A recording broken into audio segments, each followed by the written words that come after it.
की व्रत कथा। बोलो महाकाल की जय, बोलो बाबा की जय। संपूर्ण सोमवार सौम्य प्रदोष तथा 16 सोमवार के व्रत करने की विधि। सोमवार का व्रत साधारणतः दिन के तीसरे पहर तक होता है। इस व्रत में फलाहार या पराहार का कोई विशेष नियम नहीं होता, लेकिन यह जरूरी है कि रात दिन यानी 2 घंटे में केवल एक ही समय भोजन किया जावे। सोमवार के व्रत में शिव पार्वती का पूजन करना चाहिए। सोमवार के व्रत 3 प्रकार के होते हैं: संपूर्ण सोमवार, सौम्य प्रदोष और 16 सोमवार। व्रत की विधि तीनों की एक जैसी ही है। पूजन: शिव जी के पूजन के पश्चात तथा कथा सुनी जानी चाहिए। तीनों की अलग अलग कथाएं हैं जो कि आगे दी गई हैं। सुनो। अथय सोमवार व्रत कथा, मतलब जैसे हम डेली में यूज में व्रत कथा सुनते हैं नॉर्मली सोमवार के व्रत में। एक बहुत धनी सेठ था जिसके पास संपूर्ण वैभव था, परंतु उसे एक दुख था कि उसके कोई पुत्र नहीं था। वह इसी सोच में दिन रात चिंतित रहता था। वह पुत्र की प्राप्ति के लिए सोमवार की शंकर जी का व्रत और पूजन करता था। संध्या काल शंकर जी के मंदिर में दीपक जलाया था। उसकी शक्ति को देखकर एक समय श्री पार्वती जी ने शंकर जी से कहा कि महाराज, ये है सेठ आपका अनन्य भक्त है, हमेशा आपका व्रत और पूजन बड़ी श्रद्धा से करता है, आपको इसकी मनोकामना पूर्ण करनी चाहिए। शंकर जी ने पार्वती जी से कहा, यह संसार कर्म क्षेत्र है, किसान खेत में जैसे बीज बोएगा उसे फल वैसे ही प्राप्त होंगे। पार्वती जी ने अत्यंत विनम्र पूर्वक कहा कि जब यह आपका भक्त है और इसे कोई दुख है तो आपको अवश्य ही इसके दुखों को दूर करना चाहिए, क्योंकि आपने अपने भक्तों पर हमेशा कृपा की है, उनके दुखों को दूर किया है। अगर आप ऐसा करेंगे तो मनुष्य आपकी सेवा, व्रत, कथा व पूजन करेंगे। पार्वती जी का आग्रह सुनकर शंकर जी कहने लगे कि हे पार्वती जी, उसके कोई पुत्र नहीं है, इसी कारण वह दुखी रहता है। उसके भाग्य में पुत्र नहीं है, तभी मैं उसको पुत्र प्राप्ति का वर देता हूँ, लेकिन वह पुत्र 22 वर्ष तक की ही जीवित रहेगा। अत्यंत पश्चात वह मृत्यु को प्राप्त हो जाएगा, इसके अधिक और कुछ नहीं कर सकता। यह सभी बात है सेठ सुन रहा था। इससे सुन न प्रसन्नता हुई और न ही दुख हुआ। पहले की भांति शंकर जी का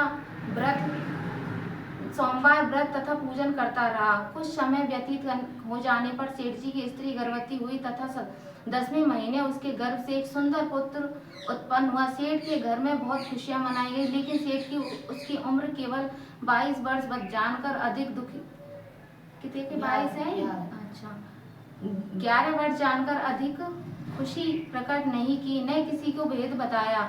जब वह बालक 10 वर्ष का हो गया तो उसकी माँ ने उसके पिता से विवाह के लिए कहा, लेकिन वह सेठ कहने लगा कि उसका विवाह अब नहीं करूंगा, इसे काशी पढ़ने भेजूंगा। उस सेठ ने अपने साले लड़के के मामा को बुलाकर उसे बहुत सारा धन देकर कहा कि तुम इस लड़के को काशी पढ़ने के लिए ले जाओ और रास्ते में जिस तरफ भी जाओ यज्ञ कराना तथा ब्राह्मण को भोजन कराते जाना। वह दोनों मामा भांजे रास्ते में जब जगह यज्ञ कराते तथा ब्राह्मणों को भोजन कराते जा रहे थे तो उनको जाते समय रास्ते में एक शहर पड़ा। उस शहर के राजा की कन्या का विवाह तथा दूसरे राजा का लड़का जो विवाह के लिए बारात लेकर आया था, एक आंख से काना था। लड़के के पिता को यह बड़ी चिंता थी कि कहीं वर को देख कन्या के माता पिता शादी में किसी प्रकार की अड़चन पैदा ना कर दे। इस कारण जब उसने बहुत सुंदर सेठ के लड़के को देखा तो मन में विचार किया, क्यों ना इस लड़के से वर का काम किया जाए। ऐसा सोचकर राजा ने लड़के तथा उसके मामा से कहा तो वह राजी हो गया। तब सेठ के लड़के को स्नान आदि कराकर वर के कपड़े पहनाए तथा घोड़ी पर चढ़ाकर कन्या के जहाँ ले गए। वर के पिता ने सोचा विवाह कार्य भी इसी लड़के से करा दिया जावे तो क्या बुराई है। ऐसा विचार कर उन्होंने उसके मामा से कहा कि अगर आप फेरों और कन्यादान का काम भी करा दें तो आपकी बड़ी कृपा होगी, इसके बदले में हम आपको बहुत सारा धन देंगे।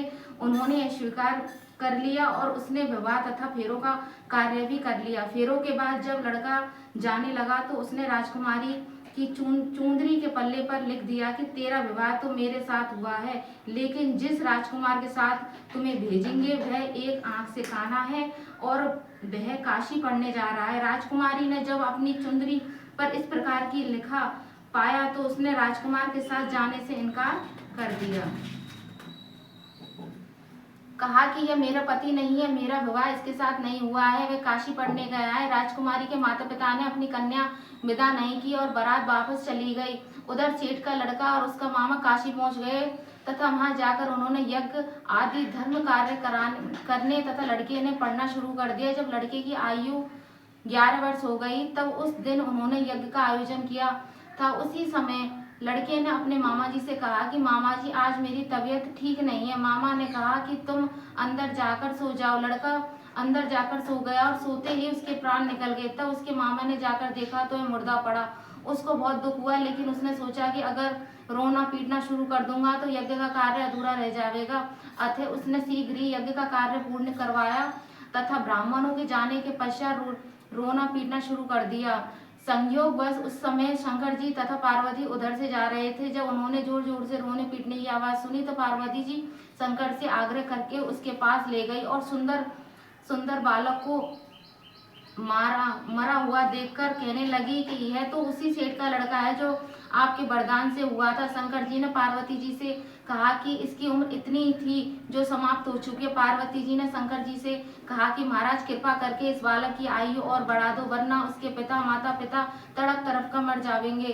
पार्वती जी के इस प्रकार के